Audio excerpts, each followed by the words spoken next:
नाशिकच्या पालकमंत्री पदावरून पुन्हा एकदा राजकारण तापलेलं आहे। अजितदादांच्या राष्ट्रवादीनं छगन भुजबळ यांना नाशिकचे पालकमंत्री करण्याची मागणी केली आहे। तसे बॅनर सुद्धा शहरात लावण्यात आलेत। यावरून भुजबळ यांनी मात्र नाराजी व्यक्त केली आहे। तर दुसरीकडे माझे आणि भुजबळांचे हे संबंध चांगले असल्याचं विधान मंत्री गिरीश महाजन यांनी केले।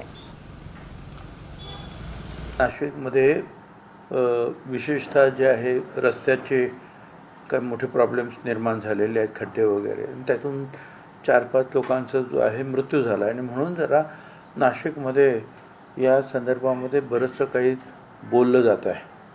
पण याचा अर्थ जो आहे छगन भुजबळ यांना पालकमंत्री करावा असा नाही, तर ज्यांनी हे बोर्ड्स लावलेले आहेत, फ्लेक्स लावलेले आहेत, त्यांच्याकडे मी नापसंती व्यक्त केलेली आहे आणि ताबडतोब ते फ्लेक्स जे आहेत माझ्या नावाचे ते काढायला सांगितलेले आहेत। माझे आणि भुजबळ साहेबांचे अतिशय चांगले संबंध आहे। आम्ही पुतळ्याच्या अनावरणाच्या वेळेला सुद्धा मी अगदी हात धरून त्यांना क्रेनमध्ये बसून त्याला वरती घेऊन गेलो।